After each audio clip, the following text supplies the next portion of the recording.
평양 인근의 애국열사는 지난 86년 북한 당국이 우리의 국립묘지처럼 조성한 이 묘역에는 남북한 주요 인사들의 가묘 300여 위가 모셔져 있다. 김일성 종합대학 총장인 허헌, 좌우 합작운동으로 이름난 김규식을 비롯해 전혀 뜻밖의 인물인 조봉암이란 인물의 가묘도 포함되어 있다.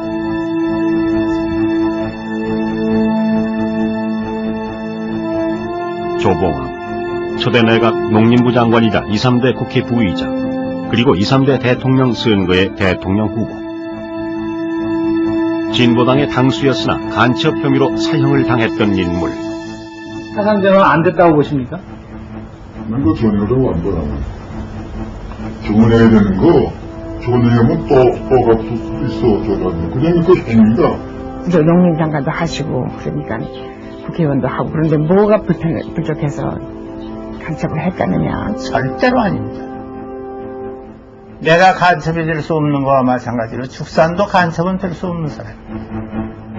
사후 40년, 아직도 논란이 계속되는 그의 죽음. 과연 진실은 어디에 있을까?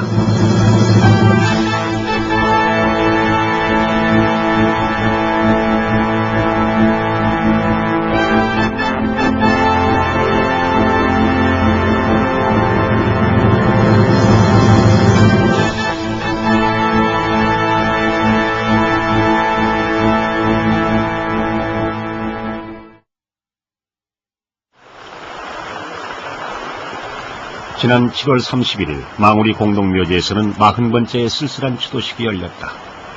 오늘 죽선 선생 탄신 100주년과 서거 40주기 추도식을 맞이하여 40년 전 간첩죄로 사형당한 대통령 후보 조봉암의 추도식. 서울 근교에서 지나간 정권 세력들의 정치 음모로 억울하게 법살된 선생에 대한 이제는 흰머리를 입고선 과거 그의 동지와 친지들은 여전히 40년 전 그 죽음의 억울함을 호소하고 있다.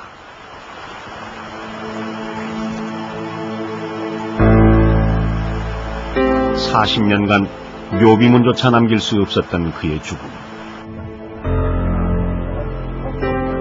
그리고 한으로만 묻어두었던 지난 얘기들. 그들은 결코 그 죽음의 이유를 인정하지 않는다.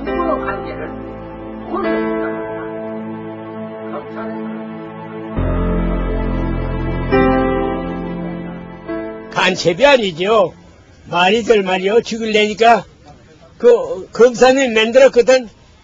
그 정적끼리의 조작이죠. 예, 조작이죠. 내가 개인적으로 생각할 때도 내 양심에 비춰서 그거는 간첩 행위는 그런 거 할 수가 없죠. 할 리가 없고. 앞으로 복권해야 됩니다. 복권해가지고 그러한 사람은 정치적으로 역사적으로 남겨야 돼요. 그래야만이 우리가 정의가 살아나고 정치가 바로섭니다. 죽산 조봉암, 간첩죄로 사형당한 뒤 그는 역사 속에 묻혀버렸다. 56년 대통령 선거 당시 촬영했던 이 화면은 현재 남아있는 유일한 그의 동영상이다. 하지만 그는 50년대 우리나라의 가장 중요한 정치인 중에 한 명이었다.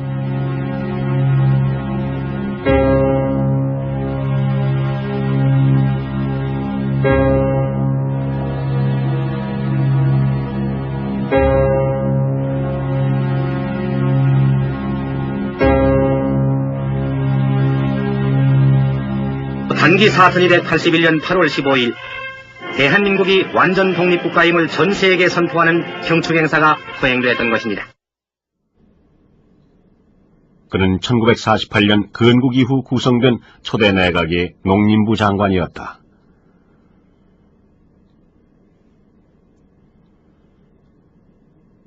난산 끝에 구성됐던 초대 내각에서 처음부터 내정됐던 한 사람.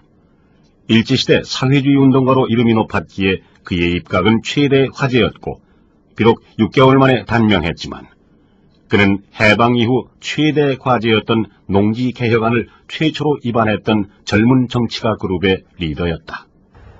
소장파 의원들이 절대적으로 조 장관을 지지를 했어요. 그래서 조 장관의 이제 예를 들면 양곡 수매 정책에 대한 그 법률 안이라든가 토지개혁이 안이라든가 이런 걸 그분들이 굉장히 뒷받침해주고 이제 그걸 통과시키려고 애를 쓰고 그런 것 같았어요. 그리고 소장파 의원들은 굉장히 대중의 지지를 많이 받았던 거거든요. 그러니까 그 장관은 언제든지 허리가 꼿꼿하죠. 허리가 꼿꼿하는 건 물리적인 무슨 그 이제 자세도 있겠지만 거기는 자신감, 모든 민중이 나를 뒷받침해줬다는 그런 자부심, 그런 것이 거기에 이제 나타났다고 볼 수 있겠죠. 낙마같이 흐트러져서 회의가 진행되기가 어려울 때 조봉암 씨가 사회봉을 잡으면 해결되었어. 그것은 그 사람 머리가 얼마나 치밀하고 조직적이냐 하는 것을 의미할 거야. 해임 후 2대 국회에서 2차례나 국회 부의장을 지냈고 52년과 56년의 대통령 선거에서 이승만에 이어 2위로 낙선했던 대통령 후보. 3대 대통령 선거에서는 이승만, 민주당의 신익희 후보와 함께 진보당 대통령 후보로 출마해 유효 득표수의 30%, 무려 210여만 표를 획득했던 조봉암은 이승만의 확고한 정적이었다. 엄청난 표를 받은 거죠, 축산이. 그 당시에 숫자로는 엄청난 거를 받은 거죠. 그러니까는 하여튼 간에 제일 가는 라이벌로 이렇게 얘기가 됐었고, 남북평화 통일하고 또 없는 사람도 성인층을, 소외계층을 살리도록 하자는 스로건이 진보당 스로건이며 그걸 우리 동조한 거죠. 1950년대에 그런 한국의 상황들을 극복하고 어떻게 한국 사회가 나아가야 될까라고 하는 것에 좌표를 놓는 데 있어서 조봉암이라고 하는 인물은 그런 것들을 몸으로 실천적으로 보여줬던 정치가라는 거죠. 대통령 선거 2년 후, 그리고 4대 민의원 선거를 앞두고 있던 58년 1월, 포화 각 신문엔 조봉암이 당수로 있는 진보당에 대한 일제 수사 기사가 대문짝만하게 실렸다. 56년 대선 당시 부통령 후보였던 박기춘, 한 사장인 윤길중, 김다로 등 주요 간부들이 모두 구속됐고, 하루 뒤에는 위원장인 조봉암마저 구속됐다. 당시 제2야당의 간부들이 전원보안법 위반 혐의로 구속된 것이다.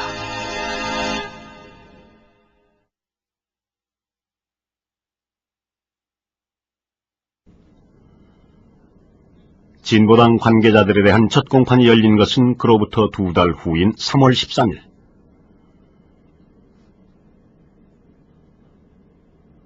공판이 열리기도 전인 2월 25일, 이미 공보실에선 혐의 사실을 문제 삼아 진보당의 등록 취소 결정을 내려놓고 있었다.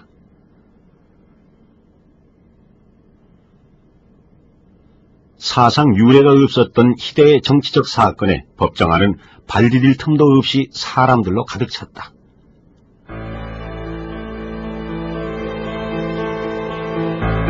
재판장에는 유병진 부장판사, 해석에는 배기호, 이병용 판사가 선정됐고, 원고로는 조인구 검사, 변호인단은 신태학, 김봉환, 김춘동 등 무려 20여 명에 이르렀다.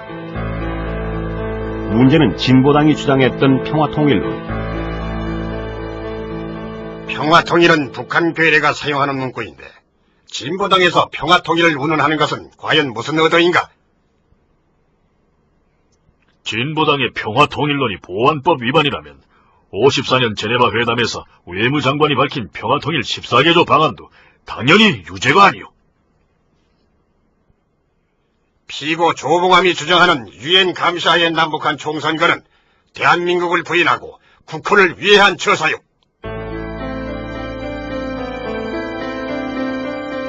평화통일론을 비롯한 진보당의 강령이 국가보안법에 저촉된다는 것이었다. 과연 조봉암의 진보당은 어떤 정당이었고 문제가 된 진보당의 강령들은 어떤 내용이었을까? 전에 어디 사무실, 전에는 당시 진보당 당사가 있던 곳은 종로구 장안동, 지금의 종로 2가다. 여기는 2층에 있었고 3층에 일부를 썼다고요. 3층 일부를. 당시 진보당 간부였던 권대복 씨는 지금도 그 창당 과정의 어려움을 생생히 기억하고 있다. 사람이 보통 많은 게 아니죠. 우리가 어디 얻으려고 그러면 경찰에서 미리 저걸 하고, 그런데도 하여튼 간에 그 당시에 사무실을 얻을 수 있었던 거는, 죽산 선생의 어떤 지지적인 그런 역량이 확산되어 있었기 때문에 축산들의 힘으로 그 경찰의 박해 속에서도 이와 같은 사무실을 얻을 수 있었다, 그런 생각을 합니다. 진보당은 1956년 창당된 우리나라 유일의 혁신정당.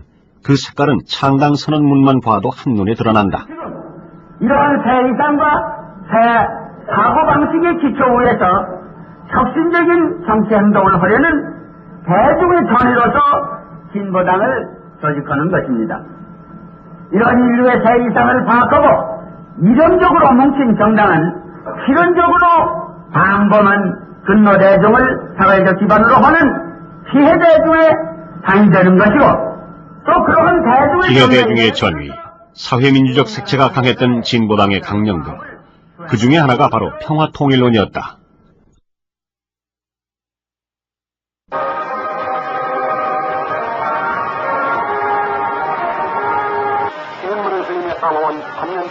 그러나 당시 이승만 정권의 통일 정책은 바로 북진통일.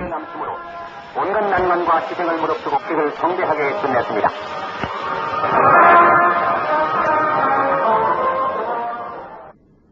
정부 여당의 핵심 정책과 정면으로 대치되는 진보당의 평화통일론은 국민들로부터는 열광적인 지지를 받았지만 검찰은 바로 이 평화통일론을 문제 삼아 진보당 간부들을 구속한 것이다. 무력 통일은 안 되고 정치적 협상에 의해서 이루어지는 통일 외에는 다른 길이 없다라는 이런 평화통일론의 상징적인 어떤 주장 혹은 주창이 당시 국민들 또는 전쟁의 후유증에 굉장히 지치고 있었던 피해 대중에게 커다란 어떤 반향을 불러일으켰다고 볼 수 있습니다. 그건 북진통일을 일치하는 사람들이 평화통일처럼 무서운 것이 없었다. 즉 북진통일을 통해서 자신들이 한편으로는 이북과의 대결 자세를 강화하고 다른 한편으로는 이승만 독재 권력을 강화시키면서 또 극우반공체제도 강화시키는 그런 일면이 있었는데 평화통일은 그것을 허물어버리는 그런 역할을 했다. 그래서 그것에 대해서 공안검사건 정부당국이건 큰 반발을 하지 않을 수가 없었던 것인데, 그러나 커다란 논란을 불러일으켰던 진보당의 평화통일론은 결국 무죄로 판결되고 만다. 무력 북진 통일이 합헌이고 평화통일은 위헌이다. 국현론은 헌법이 직접으로 안 했으면 간접적으로 명시되는 것이 그거 없거든. 그러면 뭐냐?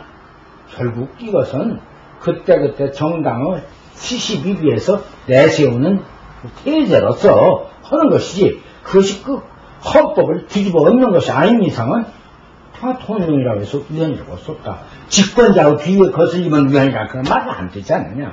그러니까 진보당 강령 정책 평화통일은 무죄다.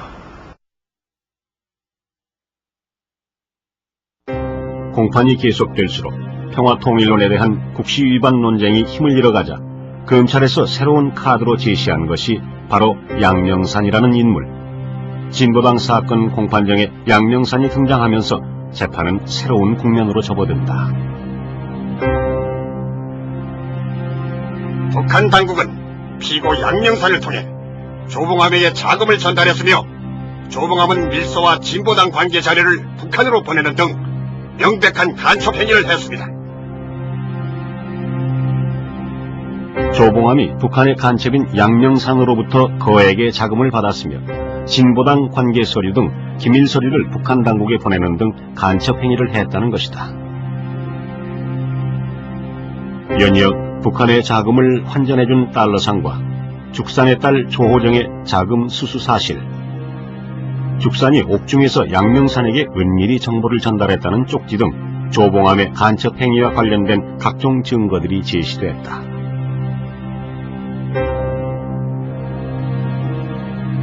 양명산은 조봉암이 상해에서 독립운동을 하던 시절부터 알고 지내던 인물, 독립운동 자금을 전해준 혐의로 일경에 체포되기도 했으나 재판이 진행되면서 해방 이후 양명산이 대북 첩보기관 HID의 첩자로 남북교역에 종사, 돈을 벌었다는 사실들이 밝혀지기 시작했다. 우리는 처음에 그랬거든. 어째 이 사람이 휴전선에 또 군인이 철토같이 지키고 있는데 그걸 어찌 12번 왔다 갔다 하노 이렇게 생각했는데 나중에 보니까 양명사 정부관의 첩자 아니야. HIV에. 그러니까 12번 이렇게 왔다 갔다 한 것을 어떻게 왜 검사가 기소장에다 공소장에 다 내놓지 않고 증거도 안 내놓고 그저 왔다 갔다 돈 받아가지고 조봉을 줬다. 그것밖에 안 나거든. 그걸 가지고 전부 다 입증 다 했다는 거지. 우린 그래서는 되겠느냐. 어째서 이거 당국은 묵인하에 간 거 아이가. 너희들이 보낸 거 아이가 하는 그런 식이지. 조봉암은 북한의 자금이란 사실은 전혀 몰랐다고 부인하며 진실을 말하라고 다그쳤지만 양명사는 공판 내내 고개를 푹 숙인 자세로 검사의 질문에 짧게 네네라고 대답했을 뿐 두려움에 질린 표정으로 말이 없었다.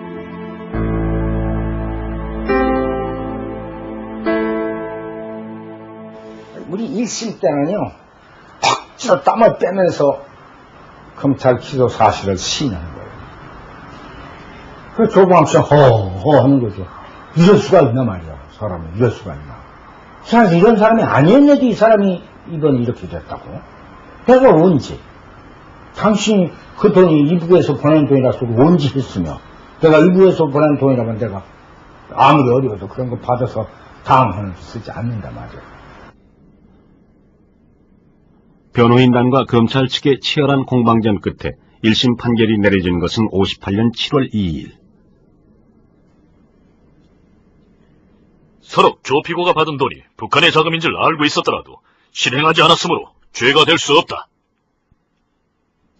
죽사는 보안법 위반 혐의로만 징역 5년을 선고받았고 나머지 진보당 간부에 대해서는 전원 무죄가 선고됐다. 이 박사하고 말이요, 조봉암 씨가 정적관계라는 걸 생각해서 자기도 참 안 됐지만은 5년을 선고했다 그거요. 그 사실 자기 내심으로서는 집행유예를 딱 알맞지 않겠냐 이런 생각을 했다 그런 얘기요. 그 사람이. 그러나 판결이 내려진 직후 법원은 용공판사를 처당하라는 서북청년단의 군악발로 진리겨졌다. 사법사상 유례가 없는 법원 난입 사건이었다. 당시 재판장이었던 유병진 판사는 이 재판으로 인해 대통령이 제가해야 하는 판사 재임용 심사에서 결국 탈락하고 만다.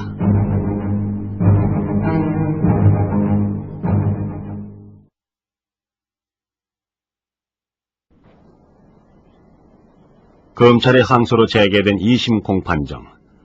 조봉암과 양명산의 간첩 혐의를 심리하기 위해 김용진 주심판사 주재로 열린 2심 공판에서 양명산은 1심의 진술 내용을 모두 번복하고 나섰다.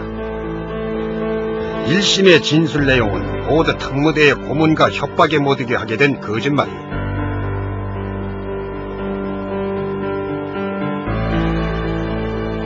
(1심) 증언은 특무대에 감금된 채 조봉암의 간첩행위 사실을 증언하라는 협박에 못 이게 한 거짓말이고 사실과는 전혀 다르다는 것이다. 조봉암 씨는 국가가 정책적으로 날리는 거지만은 당신은 꼭 살려준다. 이렇게 약속이 돼 있었다는 거야, 자기는. 양명사에는. 그런데 내가 사형이 뭐냐? 언도해가지고. 이게 틀리지 않느냐? 이래가지고 이제 변심이 된 거야, 그 사람이. 그래서 중인을 통해가지고 나한테 차를 보내가지고. 당시 특무대원이었던 한 인물은 양명산의 증언이 사실이었음을 증언해 주었다. 조봉암의 간첩 혐의 조작에 특무대가 개입돼 있었다는 것이다. 야, 그거 있잖니. 근데 그러니까 양명산이가 돈 같은 거 동생이 줬다고 만들 거 아니야. 어? HIV 양명산 사건에 의원들이 결국은 가서 저렇게 씌워져서 그 사건과 다 연결된 걸로 이렇게 내밀어내고 정부에 공개하겠지. 재판부 기피 신청을 내는 등의 소란 속에서도 재판은 일사천리로 진행되고 58년 9월 25일 판결은 내려졌다. 피고 조봉암과 양명산의 간첩 혐의를 인정하고 동피고들을 각각 사형에 처한다. 양명산의 자백이 번복됐음에도 불구하고 결국 사형을 언도받은 죽산 조봉암. 그는 왜 간첩으로 몰려야 했을까?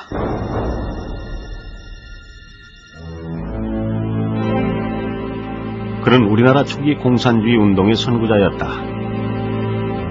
일제시대 사회주의에 경도돼 조선공산당 창당에 깊이 관여했고 이후 상해를 근거지로 독립운동을 하다 일경에 체포돼 7년간 신의주 감옥에서 옥살이를 했었다. 죽산 조봉암은 조선공산주의 운동의 초기 단계에서부터 깊숙이 그리고 주도적으로 개입했던 사람입니다. 우리나라가 일본의 식민지로 있던 시기에 공산주의에 뛰어들었던 사람들은 거의 대부분이 공산주의 그 자체가 좋아서라기보다는 항일 독립운동을 하기 위한 수단으로는 공산주의가 가장 좋다고 믿었기 때문에 공산주의와 손잡았던 사람들이 많았습니다. 죽산 조봉암도 그러한 부류에 속했다고 하겠습니다. 그러나 해방과 더불어 그의 정치 행로는 판이해진다. 공산주의를 공개 비판하며 좌익과 결별하고 남한의 정치가로 변신한 것이다. 그 중에서도 공산주의자들이 그들의 사회 질서를 억압과 공포로서 유지하고 있는 대신에 우리 민주주의 진영에 있어서는 명랑하고 발달한 정치를 수행함으로써 모든 국민이 민주주의 사회라고 하는 안식처를 스스로가 정책하도록 하는 것이 무엇보다도 중요한 것이라고 생각합니다. 그는 초대 내각의 농림부 장관으로 국회 부의장으로 남한의 대표적인 진보적 정치인으로 부상했다. 그러나 54년 이승만의 종신집권을 보장하는 4.45의 개헌 파동 이후 그의 운명은 달라지기 시작한다.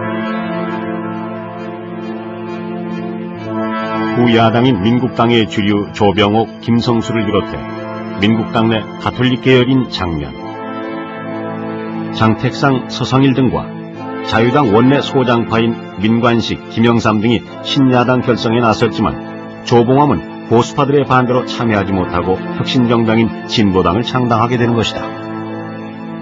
미 대통령 각하께서는 자유당 공천으로 대통령에 입후보하셨습니다. 한편 민주당에서는 고 신익기 씨, 가칭 진보당에서는 조봉암 씨가 각각 대통령에 입후보했으며 부통령에는 민주당의 장면 56년 3대 대통령 선거에 혁신밖에 살 길이 없다는 구호를 내세우며 출마한 조봉암은 선거운동 중 제1야당인 민주당의 대통령 후보 신익희와 야당 후보 단일화 협상을 시작한다. 신익희를 단일 후보로 내세우려던 계획이 신익희의 급소로 좌절되고 조봉암은 결국 진보당의 대통령 후보로 선거를 치르게 된다. 극악한 부정투개표 시비 속에 치러진 3대 대통령 선거에서 조봉암은 210여만 표를 얻으며 이승만의 강력한 정적으로 부상했던 것이다. 세계 여론이 죽산은 투표에는 이기고 개표에는 졌다. 이런 얘기를 했던 간에 세계 각국 언론들이 거의 다 그랬습니다. 뉴욕타임스에도 그런 식으로 나왔고, 그러니까는 이 이승만 박사가 죽산을 정치적으로 엄청나게 경계하지 않을 수가 없었죠. 라이벌이기 때문에. 그리고 2년 후 조봉암은 간첩죄로 구속됐던 것이다.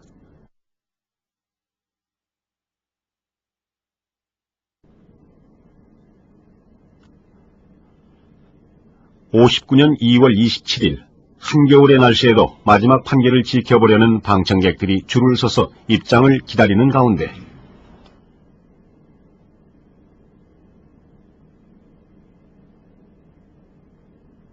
조봉암과 양명산의 간첩죄에 대한 상고심이 열리고 국내외 여론이 촉각을 곤두세운 채 선고 내용을 주목하는 가운데 재판부는 마지막 판결을 내렸다. 피고 양명선이 주장하는 허위 자백의 동기는 극히 유치미약하고 합리성이 없을 뿐 아니라 피고 조봉암은 대한민국을 변란할 목적으로 진보당을 구성하여 수괴인 위원장으로 취임한 사실을 충분히 인정할 수 있고 양명선으로부터 북한의 자금을 수수한 사실을 인정할 수 있으므로 피고 조봉암과 양명산에게 사형을 선고한다.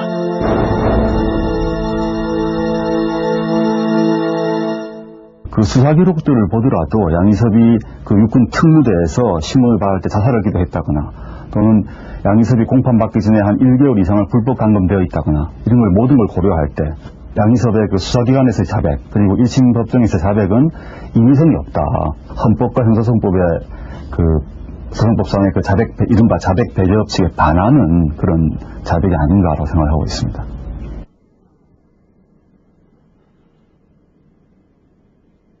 그렇게 사형을 선고받고 죽사는 서대문 형무소 2사 사항 15방에서 5개월을 보냈다.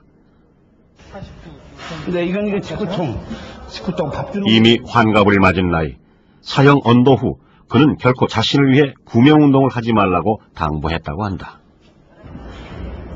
여기가 스타일분위기거든요. 근데 하여튼간에 축산 선생은 이렇게 항상 보면은 꼭 그 가운데 정주하고 앉아 있어요. 그래가지고 꼭 책을 보시는데 그 한문 고소를 많이 보셨습니다. 고소. 사형언도를 당하고도 바로 그 고소를 보시는데 참 저는 감명을 많이 받았어요. 사형수가 된 대통령 후보 조봉암. 그는 그렇게 자신이 맞이할 죽음을 준비하고 있었다.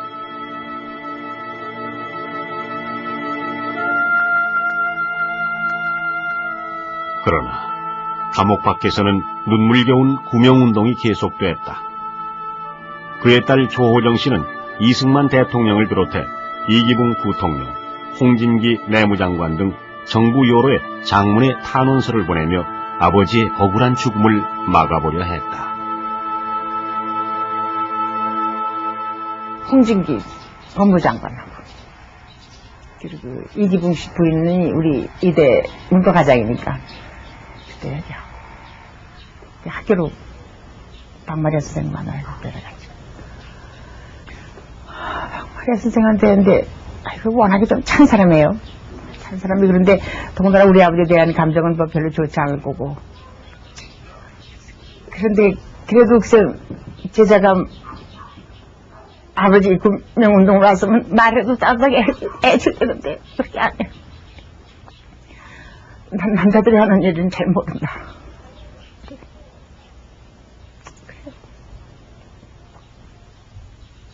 그래. 정치적인 얘기는 잘 모른다 그런 얘기죠. 내가 무슨 거들을 일은 아니다 그런 뜻으로 얘기하는 거죠. 거들대고 뭐라고 얘기해.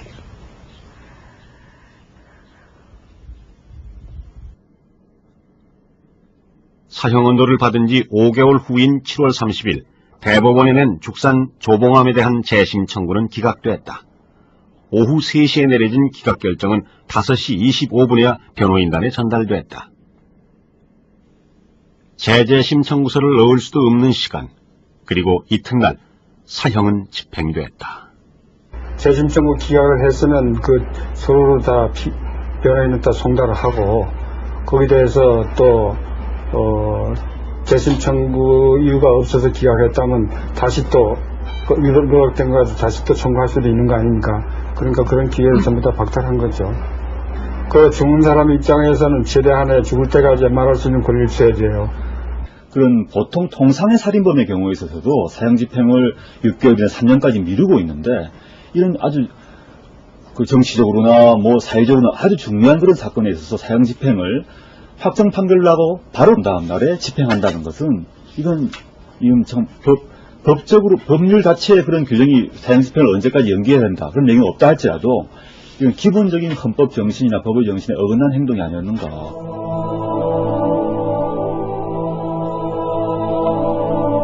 재심 청구 기각 결정이 내려진 다음 날인 59년 7월 31일 오전 10시 30분 대기 중인 검사실로 형을 집행하라는 명령이 떨어졌다.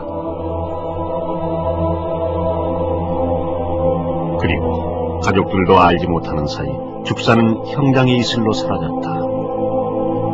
그러니까 그날 오빠하고 같이 면허를 갔는데 아버지 몸이 불편하시니까 면허를 안 나갔다고 그러시더래요. 그러다가 간수 부장이 그래요. 그래서 설마 그러는.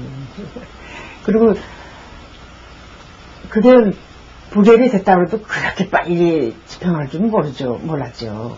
그럴 수가 없죠. 아니, 그게 재심이 부결됐다고 해서 그 이튿날 집행하는 법이 어딨어요. 역사에 없는 일이죠.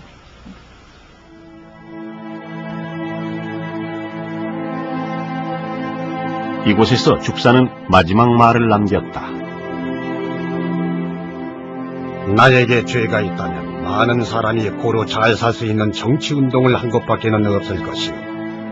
이 박사와 싸우다가 졌으니 패자가 죽음을 당하는 것은 흔히 있는 일이나 다만 내 죽음이 헛되지 않고 이 나라의 민주 발전에 도움이 되기를 바랄 뿐이요.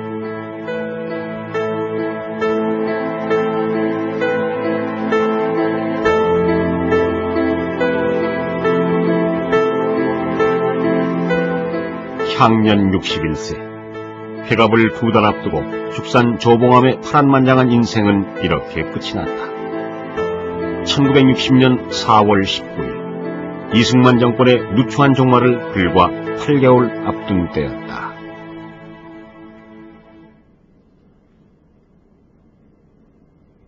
그의 죽음은 정부의 보도 통제로 철저히 숨겨졌다.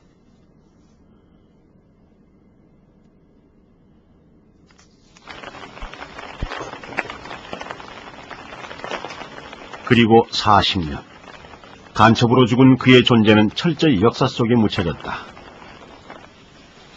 그러나 결코 그를 잊을 수 없는 사람들이 있었다. 아버지를 잃은 죽산의 딸 조호정 씨는 40년을 하루같이 아버지의 억울한 죽음을 밝히기 위해 살아왔다.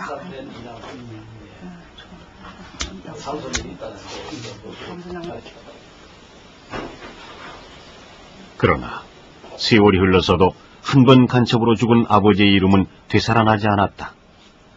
정권이 바뀔 때마다 살아생전에 그랬듯 대통령을 비롯한 정부 요로에 탄원서를 내고는 했지만 아무런 답변도 오지 않았다.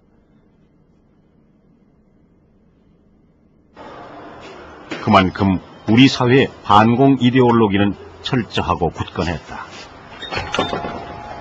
세월이 많이 변해서 요즘 또 조봉암 선생 복권운동도 하고 그러지 않습니까? 그런데 다 하라고 난 조봉암도 복권시키고 부대프랑 다 복권시키고 과거 뭐 복권 갔던 사람들 전부 다 애국자 만들어주고 지금 냉기는 정식이 없다고 하지만 그 미소간에 정식이 됐기 우리 한국도 강화되고 있잖아 지금 냉전이.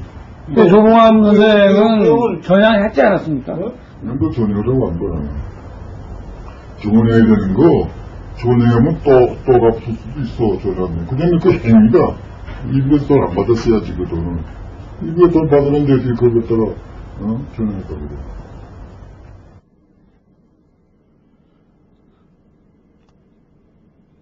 한편에선 그의 복권운동 역시 끈질기게 이어지고 있었다. 김영삼 전 대통령을 비롯해서 85명의 국회의원들이 서명한 청원서가 국회에 보내졌지만 그 역시 반향이 없었다.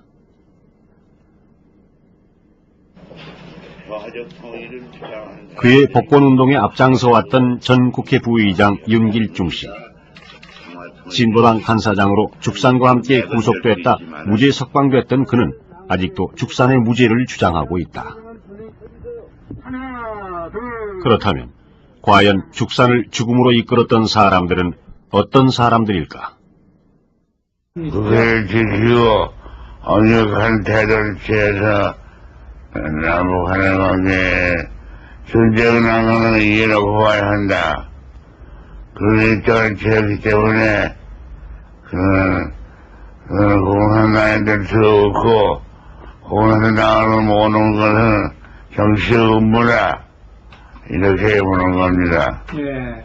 그 사람들 지주, 친일파 지주들 집단이잖아요. 한민당 이런 게. 그러니까 그 세력들을 하고의 결탁이 다 야합이 돼서 아버지 그렇게 된 거라고 생각해요. 믿어 의심치 않아요.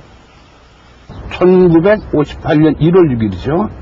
1월 6일 날 법무장관실에서 이희봉 의장 지시에 의해 공안 책임자 회의가 있었답니다. 그런데 거기서 죽산을 체포하기로 결정을 받다는 겁니다. 그래서 첫째는 죽산을 간첩 사건으로 연결을 시켜서 잡아놓자. 또 그게 여의치 않을 때는 진보당의 통일정책이 김일성이 지령에 의해서 만들어진 걸로 조작을 해가지고 잡아넣자. 그래서 기본적인 결정이 났다는 겁니다.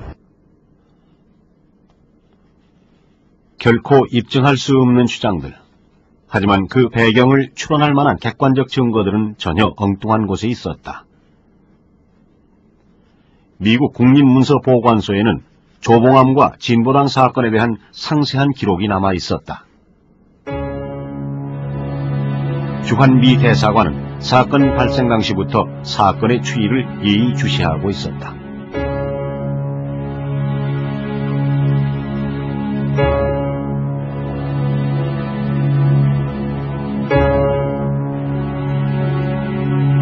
미국의 결론은 조봉암과 진보당 사건 배후에 이승만 정권의 계획이 존재했다는 것이었다.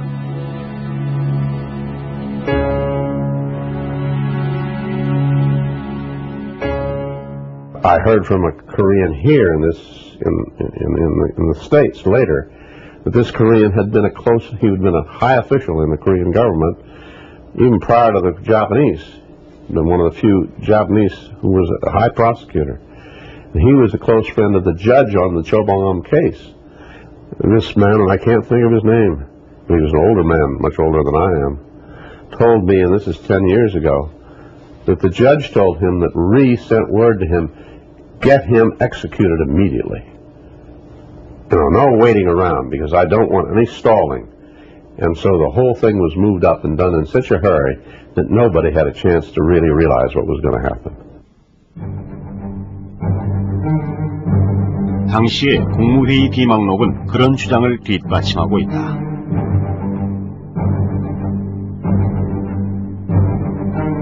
대통령과 각부 장관들이 나눈 대화 속에는 곳곳에 조봉암 죽음의 대통령의 의지를 감지할 수 있는 대목이 보이고 있다.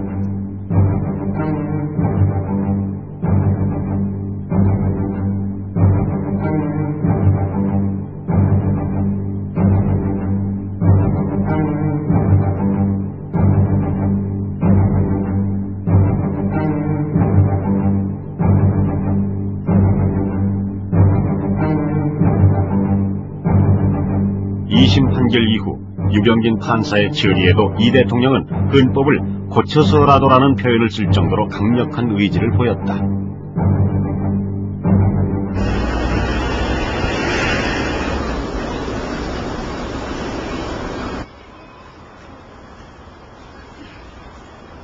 안녕하세요. 계세요? 아, 네. 선생님이세요? 예. 아, 예, 반갑습니다. 예, MBC에서 나왔습니다. 예. 취재진은 당시 시경의 자문역으로 있던 한승격 씨를 통해 죽산의 죽음에 치안국이 관여되어 있다는 결정적인 증언을 들을 수 있었다. 조작을 했다고 하는 게 있지 않습니까? 솔직히 말해 참 억지를 만드는데 그래서 참가해서 한 게 보도에 대한 양심의 가책을 받고 있습니다. 정평조합 활동하시고 일제시대 독립운동가로 와세다 대학 법정대 출신 지식인 한승격 씨. 그러나 58년 당시 남파 간첩이었다가 전향한 경력 탓으로 그는 시경에 협력하고 있었다. 하루 최치환 시경국장이 그때 남가이라는 그 일본 요리집이 있었는데 거기에 한 5, 6명과 같이 저녁 식사를 했습니다. 아주 술도 많이 먹었지요. 그리고 한참 있다가 음식을 놔둬서 맛없디다. 며칠 전에 경무대에서 사상 담당 검사님하고 그 다음 치안국장님하고 박 국장인가 그리고 김창룡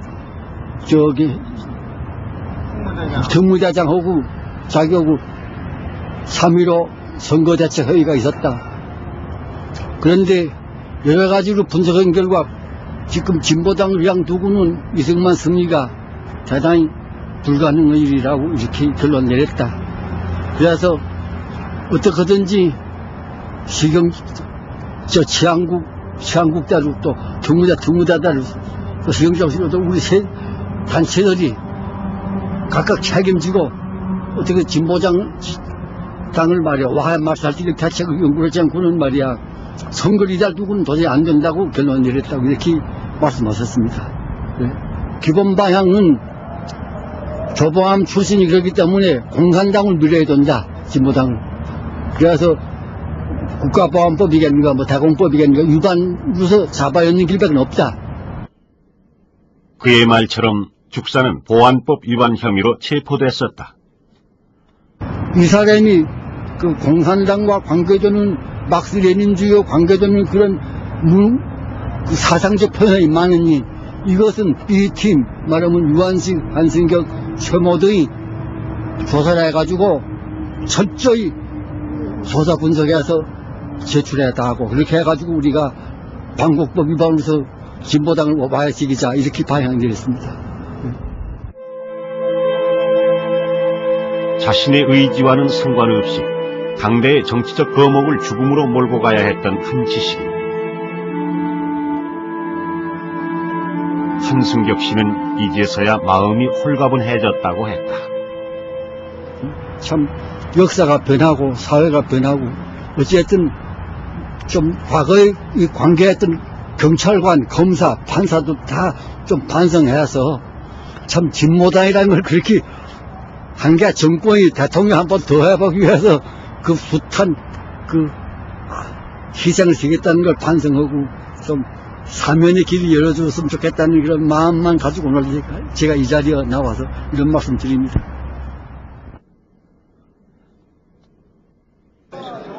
한승격 씨의 말처럼 사회는 변했다. 죽산에 대한 평가는 이제 공개적인 자리에서 새로이 내려지고 있다. 다양한 쟁점들, 사회민주주의 정책이 잘 조봉암 연구가들이 내놓은 새로운 평가들. 문은 난력의 분단 시대에 민중을 하여금 희망을 갖게 했던 제 어렸을 때 기억입니다만 그러한 정치가 있습니다. 죽사는 국회 내에서 중도 세력의 리더로서 자리매김을 할 수 있었고 죽산 선생의 활동이 아무래도 죽사는 이곳에서 새로 태어나고 있었다.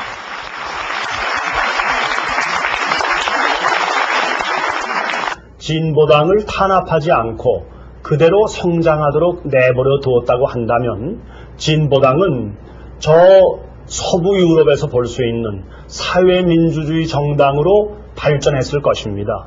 그렇게 된다면 우리나라 정치 세계는 보수 정당 대 혁신 정당, 말하자면 보혁 대결로 건전하게 갈 수 있었던 것이 아닌가 이렇게 생각해 봅니다. 저희 생각으로는 현재 사면법상의 그 사면의 대상에 죽은 사람도 포함시켜야 되지 않는가. 이거는 단지 조봉암 개인만을 위해서가 아니라 뭐 윤희상 씨라든가 문익환 씨라든가 이런 경우는 사면복원되지 못한 상태에서 죽었단 말씀이죠. 그런 경우 그들에 대한 명예회복, 최소한 법적인 명예회복은 불가능합니다. 현재 상태로는. 그랬을 때 그분들의 가족들 같은 경우는 여전히 뭐 간첩의 가족이라든가 이런 명예를 쓰고 살아야 되기 때문에 그 명예회복을 위해서는 사면법이 개정돼야 한다. 그러나 아직 죽산의 복권은 이루어지지 않았다. 죽산이 사형당할 당시 겨우 30대 초반이었던 죽산의 딸 조호정 씨는 벌써 고희를 넘긴 나이가 됐다. 과연 살아생전에 사면복권된 아버지의 묘소에 참배를 할 수 있을지. 조호정 씨는 지금 아버지 죽산에 대한 회고록을 집필 중이다.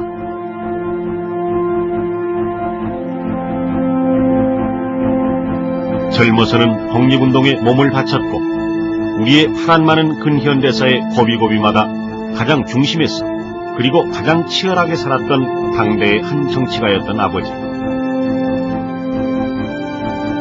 단지 다수를 위한 정치를 펼치려 온몸을 던졌다 비명에 가야 했던 너무나 다정했던 아버지 죽산 조봉암.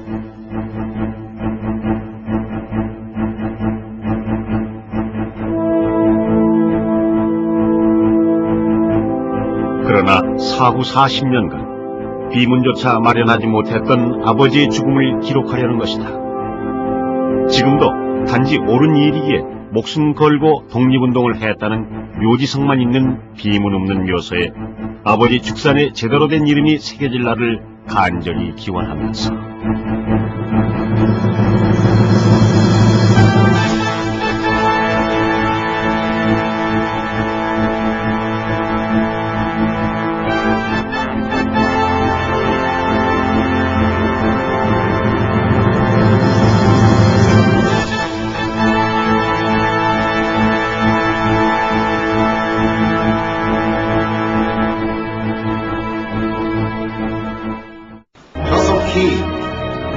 대통령 집선제 개헌을 하고 당선시키기 위해서는 극적인 효과를 봐야 하고 저기서 일방적으로 선언하고 나중에 받아들이는 그게 가능하다고 생각하십니까? 최상위 부대가 그러한 출동 명령을 받아서 준비를 하고 있다.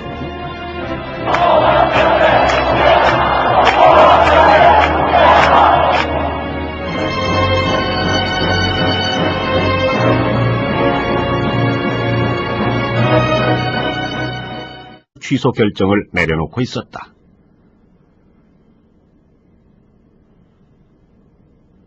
사상 유례가 없었던 희대의 정치적 사건에 법정안은 발 디딜 틈도 없이 사람들로 가득 찼다.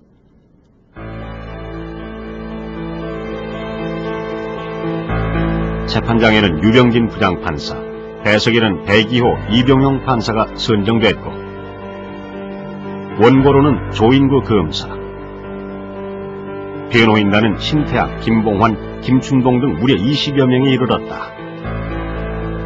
문제는 진보당이 주장했던 평화통일론. 평화통일은 북한 괴뢰가 사용하는 문구인데 진보당에서 평화통일을 운운하는 것은 과연 무슨 의도인가? 진보당의 평화통일론이 보안법 위반이라면 54년 제네바 회담에서 외무장관이 밝힌 평화통일 14개조 방안도 당연히 유죄가 아니오. 피고 조봉암이 주장하는 유엔 감시하에 남북한 총선거는 대한민국을 부인하고 국헌을 위해한 처사요.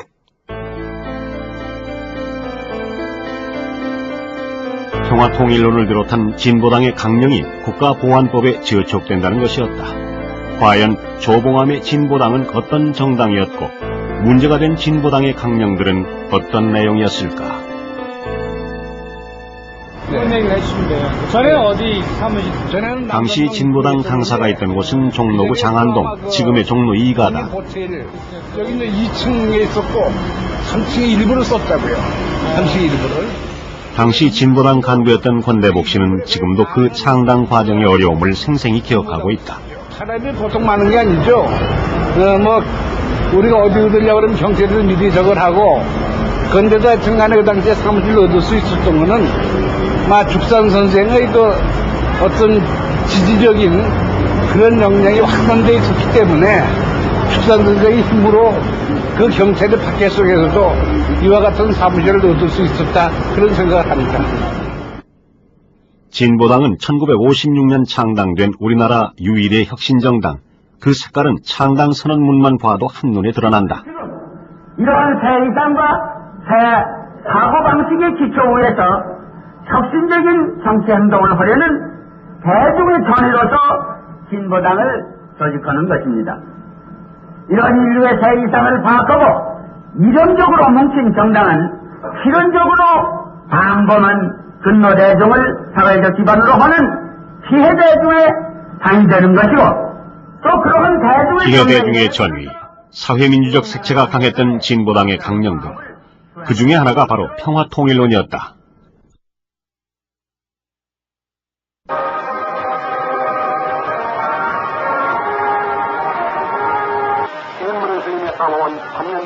그러나 당시 이승만 정권의 통일정책은 바로 북진통일. 온갖 난관과 희생을 무릅쓰고 그를 성대하게 끝냈습니다.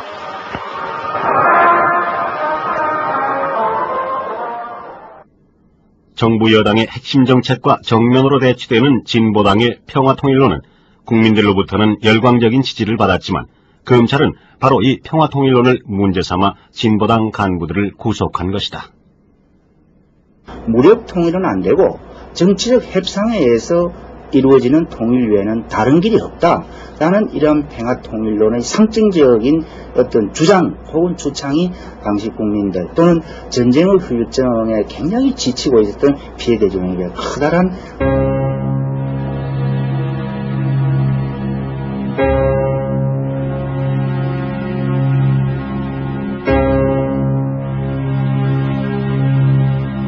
단기 1281년 8월 15일 대한민국이 완전 독립국가임을 전 세계에 선포하는 경축 행사가 거행되었던 것입니다. 그는 1948년 건국 이후 구성된 초대 내각의 농림부 장관이었다.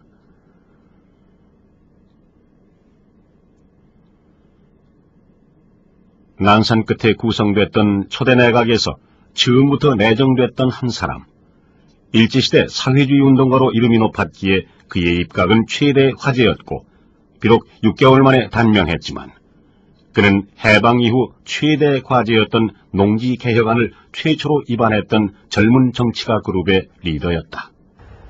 소장파 의원들이 절대적으로 조 장관을 지지를 했어요. 그래서 조 장관의 이제 예를 들면 양곡 수매 정책에 대한 그 법률안이라든가 토지개혁이 안이라든가 이런 걸 그분들이 굉장히 뒷받침해주고 이제 그걸 통과시키려고 애를 쓰고 그런 것 같았어요. 그리고 소장파 의원들은 굉장히 대중의 지지를 많이 받았던 거거든요. 그러니까 그 장관은 언제든지 허리가 꼿꼿해져. 허리가 꼿꼿하는 건 물리적인 무슨 그 이제 자세도 있겠지만 거기는 자신감, 모든 민중이 나를 뒷받침해줬다는 그런 자부심, 그런 것이 거기 이제 나타났다고 볼 수 있겠죠.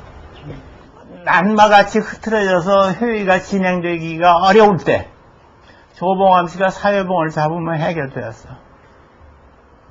그것은 그 사람 머리가 얼마나 친밀하고 조직적이냐 하는 것을 의미할 거야.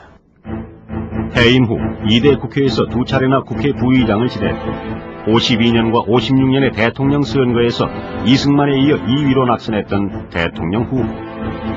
3대 대통령 선거에서는 이승만, 민주당의 신익희 후보와 함께 진보당 대통령 후보로 출마해 유효 득표수의 30%, 무려 210여만 표를 획득했던 조봉암은 이승만의 확고한 정적이었다.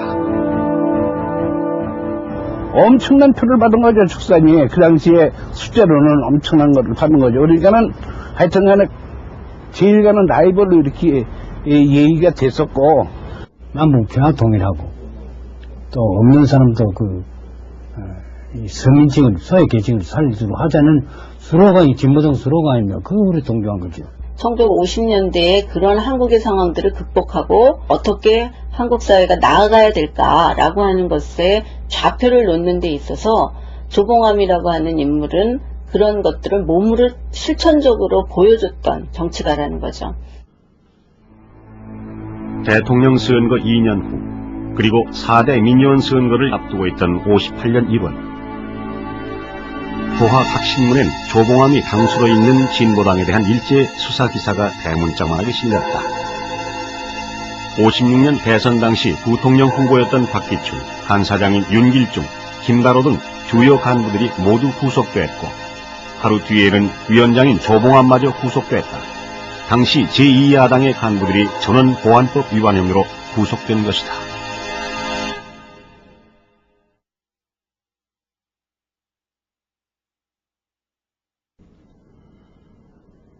진보당 관계자들에 대한 첫 공판이 열린 것은 그로부터 2달 후인 3월 13일.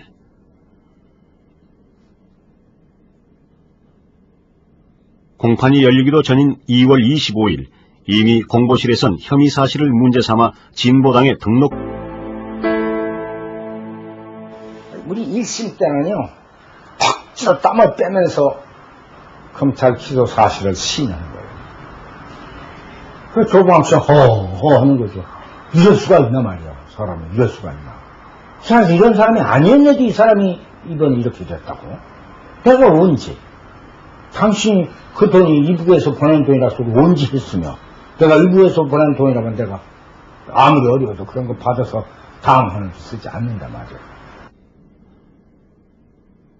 변호인단과 검찰 측의 치열한 공방전 끝에 1심 판결이 내려진 것은 58년 7월 2일. 서로 조 피고가 받은 돈이 북한의 자금인 줄 알고 있었더라도 실행하지 않았으므로 죄가 될 수 없다. 죽사는 보안법 위반 혐의로만 징역 5년을 선고받았고 나머지 진보당 간부에 대해서는 전원 무죄가 선고됐다.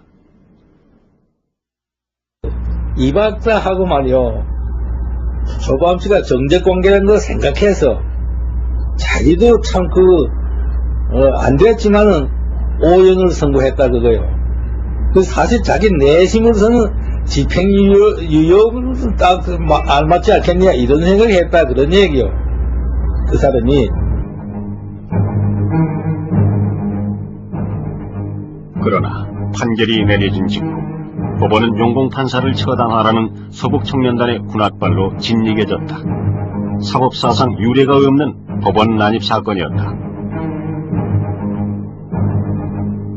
당시 재판장이었던 유병진 판사는 이 재판으로 인해 대통령이 제가해야 하는 판사 재임용 심사에서 결국 탈락하고 만다.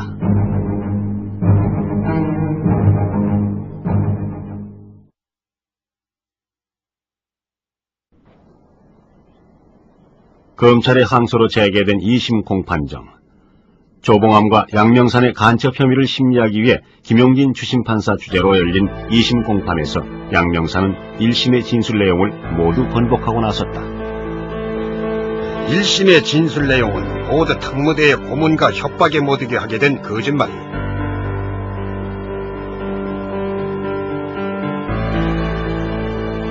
1심 증언은 특무대에 감금된 채 조봉암의 간첩행위 사실을 증언하라는 협박에 못 이게 한 거짓말이고 사실과는 전혀 다르다는 것이다. 조봉암 씨는 국가가 정착적으로 날리는 거지만은 당신은 꼭 살려준다. 이렇게 약속이 돼 있었다는 거야, 자기는. 양명사에는. 그런데 내가 사형이 뭐냐? 언도해가지고. 이게 틀리지 않느냐? 이래가지고 이제 변심이 된 거야, 그 사람이. 그래서 부인을 통해가지고 나한테 찾아보내가지고. 당시 특무대원이었던 한 인물은 양명산의 증언이 사실이었음을 증언해 주었다. 조봉암의 간첩 혐의 조작에 특무대가 개입돼 있었다는 것이다.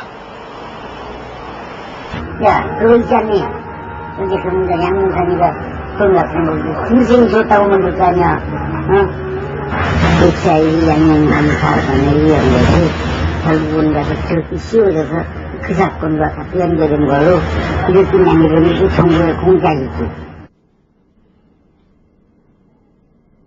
재판부 기피 신청을 내는 등의 소란 속에서도 재판은 일사천리로 진행되고 58년 9월 25일 판결은 내려졌다. 피고 조봉암과 양명산의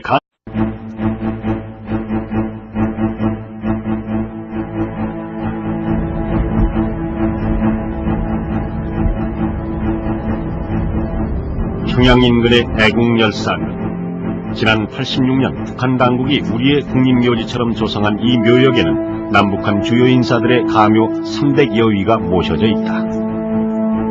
김일성 종합대학 총장인 허헌, 좌우 합작운동으로 이름난 김규식을 비롯해 전혀 뜻밖의 인물인 조봉암이란 인물의 가묘도 포함되어 있다.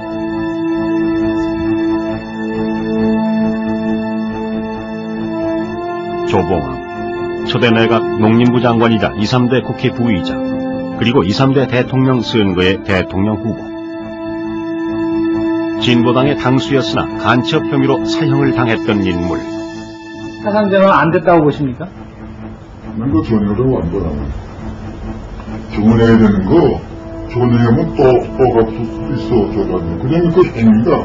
저 농림장관도 하시고, 그러니까 국회의원도 하고, 그런데 뭐가 부족해서 간첩을 했다느냐? 절대로 아닙니다. 내가 간첩이 될 수 없는 거와 마찬가지로 축산도 간첩은 될 수 없는 사람. 사후 40년, 아직도 논란이 계속되는 그의 죽음. 과연 진실은 어디에 있을까?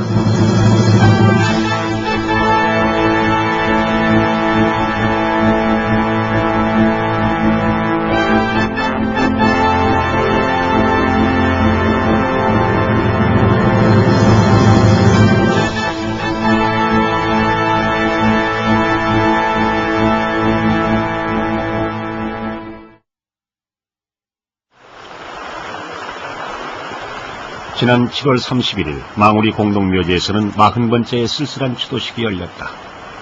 오늘 죽선 선생 탄신 100주년과 서거 40주기 추도식을 맞이하여 40년 전 간첩죄로 사형당한 대통령 후보 조봉암의 추도식. 서울 근교에서 지나간 정권 세력들의 정치 음모로 억울하게 법살된 선생에 대한 이제는 흰머리를 입어선 과거 그의 동지와 친지들은 여전히 40년 전 그 죽음의 억울함을 호소하고 있다.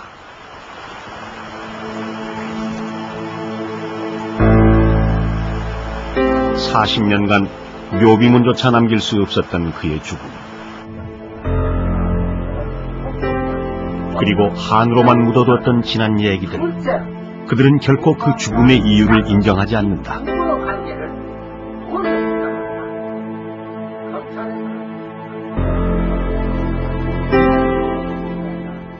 간첩이 아니죠. 말이들 말이요. 죽을래니까 그 검사는 만들었거든. 그 정적끼리의 조작이죠. 예, 조작이죠.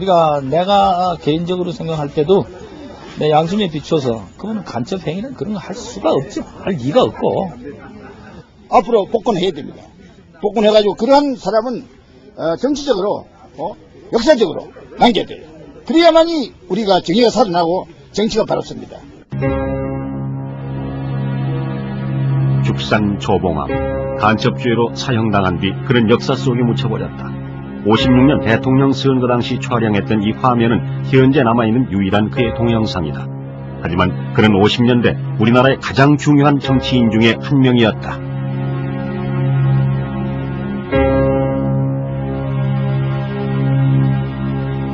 어떤 반향을 불러일으켰다고 볼 수 있습니다. 그건 북진 통일을 외치는 사람들이 평화 통일처럼 무서운 것이 없었다. 즉 북진 통일을 통해서 자신들이 한편으로는 이북과의 대결 자세를 강화하고 다른 한편으로는 이승만 독재 권력을 강화시키면서 또 극우반공체제도 강화시키는 그런 일면이 있었는데 평화 통일은 그것을 허물어버리는 그런 역할을 했다. 그래서 그것에 대해서 공안검사건 정부 당국이건 큰 반발을 하지 않을 수가 없었던 것인데, 그러나 커다란 논란을 불러일으켰던 진보당의 평화통일론은 결국 무죄로 판결되고 만다. 무력 북진 통일이 합헌이고 평화통일은 위헌이다. 국헌론은 헌법이 직접으로 안 했으면 간접적으로 명시되는 것이 그거 없거든. 그러면 뭐냐? 결국 이것은 그때그때 정당을 시시비비해서 내세우는 태제로서 하는 것이지, 그것이 그 헌법을 뒤집어 엎는 것이 아닌 이상은 평화통일이라고 해서 위헌이라고 할 수 없다. 집권자의 뒤에 거슬리면 위헌이라 그런 말이 안 되지 않느냐. 그러니까 진보당 강령 정책 평화통일은 무죄다. 공판이 계속될수록 평화통일론에 대한 국시 위반 논쟁이 힘을 잃어가자 검찰에서 새로운 카드로 제시한 것이 바로 양명산이라는 인물. 진보당 사건 공판정에 양명산이 등장하면서 재판은 새로운 국면으로 접어든다. 북한 당국은 피고 양명산을 통해 조봉암에게 자금을 전달했으며 조봉암은 밀소와 진보당 관계 자료를 북한으로 보내는 등 명백한 간첩 행위를 했습니다. 조봉암이 북한의 간첩인 양명산으로부터 거액의 자금을 받았으며 진보당 관계 서류 등 기밀 서류를 북한 당국에 보내는 등 간첩 행위를 했다는 것이다. 연이어 북한의 자금을 환전해준 달러상과 죽산의 딸 조호정의 자금 수수 사실, 죽산이 옥중에서 양명산에게 은밀히 정보를 전달했다는 쪽지 등 조봉암의 간첩 행위와 관련된 각종 증거들이 제시됐다.